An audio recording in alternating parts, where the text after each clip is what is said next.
There are very few works of fiction that exist in this world that I would consider masterpieces.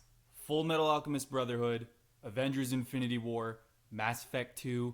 These are works of art that belong, at least to me, in the highest echelon of entertainment. Another such work is Avatar. Not the Blue People one, but the Airbender one.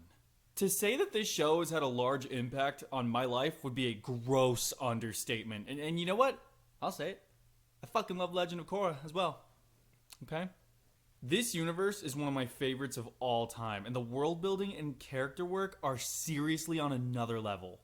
As I grow older, I've been taking my creative endeavors a lot more seriously, and it has caused me to reflect on this world and all that I originally loved about it.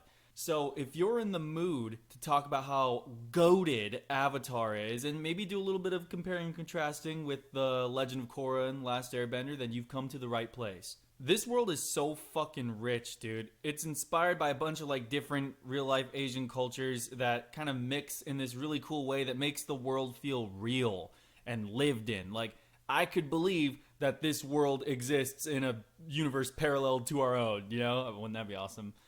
And the bending is such an iconic magic system. Arguably the most iconic in fiction, or at least one of them. It's so airtight and it's super fun. Just as a quick refresher, or in case you live under a rock, I guess you'd be in the Earth Kingdom. People in this world can either bend water, earth, fire, or air.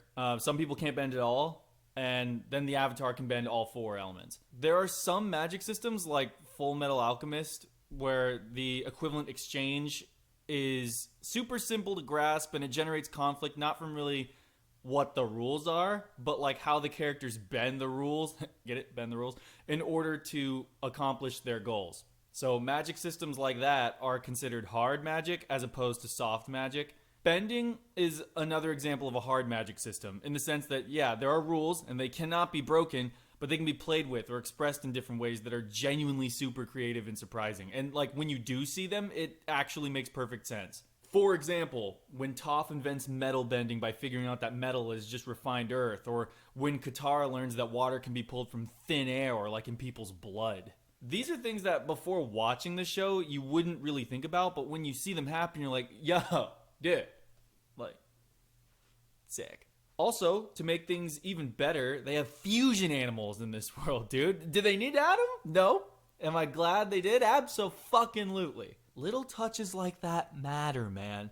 They set you apart from the crowd. But this is all well and good, but none of this would even matter if it weren't for the absolutely dank characters. These motherfuckers aren't just characters in a show, dude. They are real-ass people. Aang is this young kid with godlike power, tasked with saving the world, forced to fight a tyrannical ruler who challenges his beliefs that one should never take life. Katara is the heart of the group, keeping the others grounded and offering compassion. Then Sokka is the toxic dude bro who learns humility and leadership. Toph is a bite-sized Giga Chad. Zuko is... fuck me, dude. Where do I even begin? Zuko is perhaps the best written character ever. Full stop. I won't ramble about him too much because I'd be here all day if I did, but he is the fallen prince, desperately trying to gain his abusive father's approval by committing heinous acts, but learning that his life has value without the need for his bitch-ass father's validation. Then there's Iroh, the most wholesome and wise father figure ever written, who honestly, as a role model for boys and girls, super effective. He teaches strength and ferocity, but he also brings genuine compassion and the ability to nurture. Just a perfectly balanced human being. And honestly, this may piss off some of the fan base, but I kind of feel similarly about Korra as I do about Zuko. Please don't hurt me. This poor fucker gets put through the ringer, dude. She starts off hot-headed, progressively getting humbled and humbled over and over again until at the end, she is truly a mature avatar. Come on. The differences between her and Aang are super interesting, and I feel like that was 100% necessary to giving each show its unique identity. Aang and Korra are polar opposites. Aang starts out incredibly spiritually inclined, but lacks the physical talent and knowledge to bend all the elements properly, and his sense of progression comes from unlocking new bending abilities. Korra, on the other hand, is a total jock. She's capable of bending basically every element with the exception of air since childhood, because, you know, airbenders be dead and shit. And she's not mature or in touch with the spiritual aspects of like her position at all. So Korra's progression comes from learning humility, buffing out the more toxic parts of her personality, and becoming a better person. If I'm just being real with y'all, I find Korra to be the more interesting and compelling character between like the two avatars. But that's just me, so feel free to go off in my comments with a weirdly high amount of vitriol. I will say though, I do still think that The Last Airbender is like the better show overall. It's tighter, has a better sense of overall progression, and like the characters are generally more memorable.